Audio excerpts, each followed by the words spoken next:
Folktale from Bengal. The Tale of Two Sisters. A Brahmin once abandoned his two little daughters in the forest. Reason: they ate two peedhas which he wanted to eat himself. There was nothing strange about this, because he had an insatiable hunger. It all happened this way. The Brahmin of Durgapur lived with his wife and two daughters, Umabi and Jumabi. There was hardly a day when all four of them ate a full meal. The family was so steeped in poverty. He would also not go for any work. He would not demean himself by begging for alms. He would be happy if he could scrounge off a handful of rice and pulses. Many a time the pujari of the nearby temple obliged him. One day, what he got was some rice powder and coconut gratings. His wife told him she would cook peedhas, something like the dosa of South India. She made the batter and began to spread it on the saucepan after sprinkling it with oil. When the Brahmin heard the saucepan saying shh, he went into the kitchen with a thread in his hand. He tied one knot. The saucepan cried shh, shh. A second knot was tied on the thread. When he saw his wife washing the vessel in which she had kept the batter, he knew that there were no more peedhas to be made. He then went for his bath. On returning from the well, he sat down. "Come on, now you serve," he commanded to his wife. He ate one peedha and untied one knot. He ate a second peedha and loosened one more knot. This exercise went on till the woman said, "That's all. There are no more peedhas." The Brahmin found there were two more knots remaining on the thread. "No, there should have been two more," he shouted at his wife. "Yes, there were another two," confirmed his wife, though she wondered how on earth her husband had kept account of the peedhas she had made. But, she fumbled for an explanation. "What happened to the two peedhas? I wanted to eat all of them," he said, staring at her face. "You ate them, didn't you?" No, I didn't eat them. The girls were feeling hungry, so I gave the peedhas to them," she replied and busied herself rearranging the vessels. The Brahmin felt sorry that his wife had to go hungry, but he had already decided that he would punish the children. He then went to bed.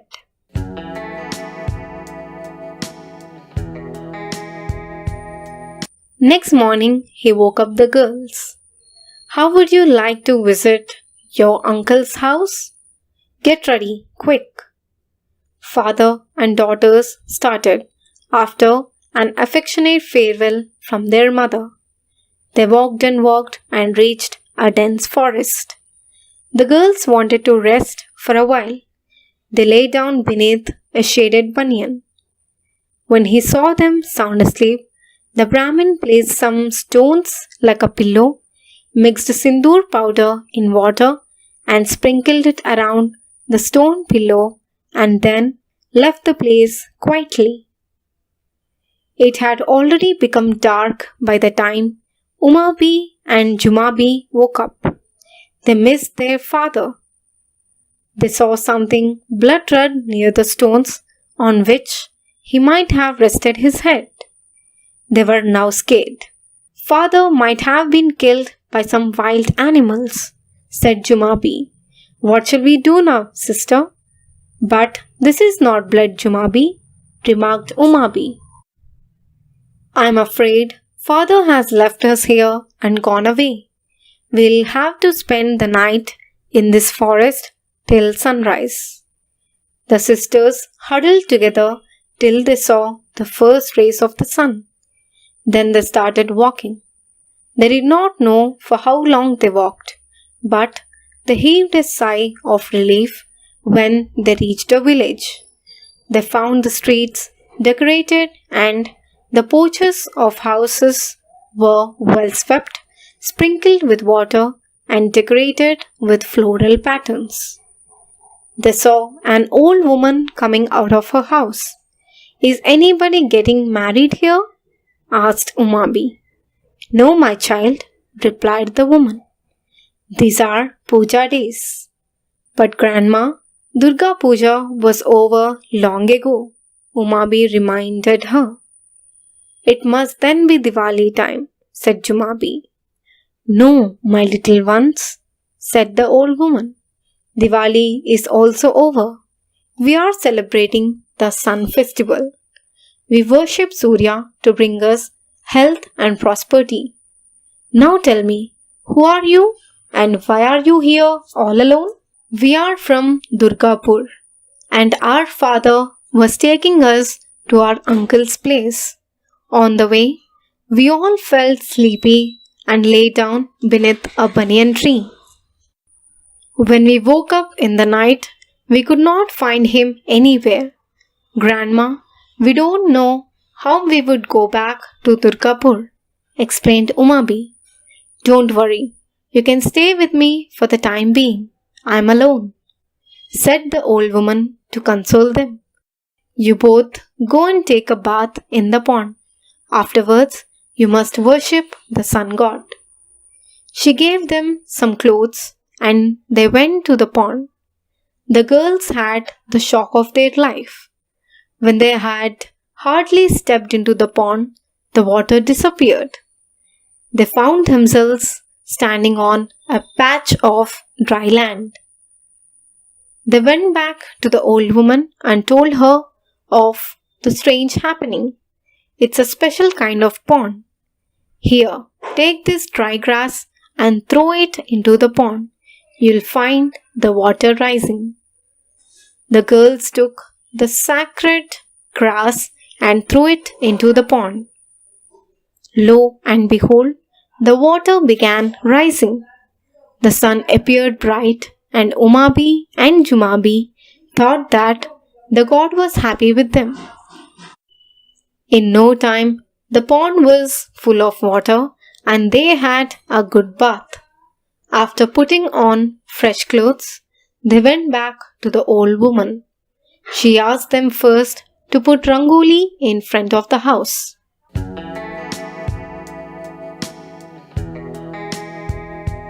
When the girls were through with that task, they were asked to prepare offerings to the sun god. They turned their faces to the east and remained in worship for some time. They were then given rice and fruits. They forgot their hunger. During their stay with the old woman, they made friends with the other villagers who also sometimes shared their food with them. One day, the prince of the kingdom and the son of the prime minister happened to come that way. They were thirsty and hungry after hunting a spree. They had seen the girls and so stopped by to ask for water to drink. Having refreshed themselves, they readily accepted an invitation by Umabi to come in and enjoy some food. The two young men found the girls very courteous and social. They told the young men that their grandmother was away collecting firewood. They requested them to stay back till she returned, but they told the girls that they had set out early morning and it was time they went back to the palace. Only then Umabi and Jumabi were aware who their young guests were. They went about excited and anxiously waited for the old woman to come back to share the news with her. The prince and his companion never visited their new acquaintances again, but messengers from the palace came and met the old woman with proposals of marriage. She felt elated. The girls were almost orphans, and she was not related to them. But suddenly, she had become an important member of the family. She consulted the girls. Weren't they exalted? Their only sorrow was that they would have to leave the old woman. They would certainly miss her and the other villagers who had looked after them. Umabi was so excited that she wanted a chariot to take her to the palace for the wedding. After all, wasn't she to wed the prince of the land? Jumabi went in a palanquin in which she did not forget to take her puja vessels, for she wished to continue her worship of the sun god even if she were to lead a comfortable life in the house of the Prime Minister.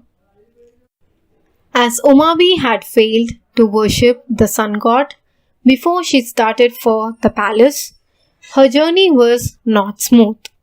There was a heavy downpour and the chariot had to stop at several places, so much so her arrival at the palace was greatly delayed.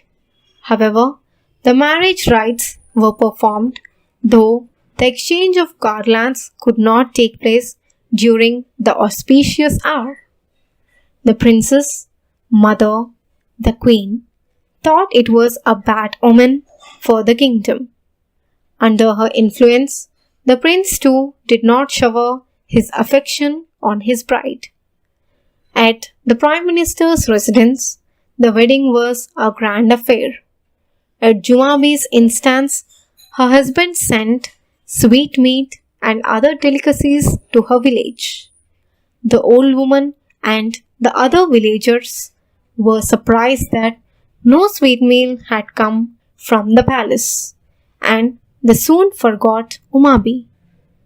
When, even after 1 year, Umabi did not bear a child, the queen suggested to the prince that he should send her back to the village. He was not quite willing to do that, so he discussed it with his friend, the Prime Minister's son. He in turn consulted his wife, Jumabi, who told him that as she was expecting a baby, he should bring Umabi so that she could be of help to her after the birth of her baby. Thus Umabi found herself once again with her sister.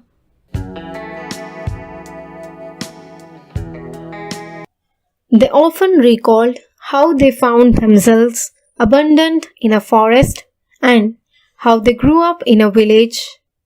Both Umabi and Jumabi now worshipped the sun god in earnestness. Soon a baby boy was born to Jumabi, and there were festivities in the Prime Minister's residence. His son invited his friend, the prince, to join the celebrations. At the Prime Minister's residence, the prince saw his wife Umabi and he was taken over by remorse. Then and there, he decided to take Umabi back to the palace. The announcement met with great rejoice in the Prime Minister's residence.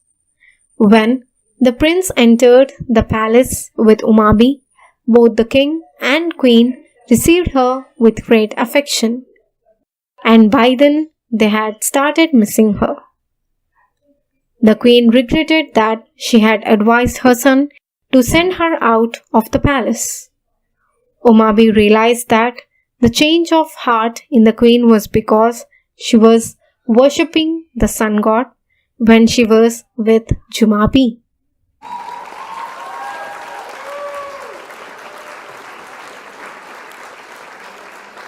Dhanyavad. Thank you. If you like this video, do like, subscribe and share. See you in the next one. Bye bye.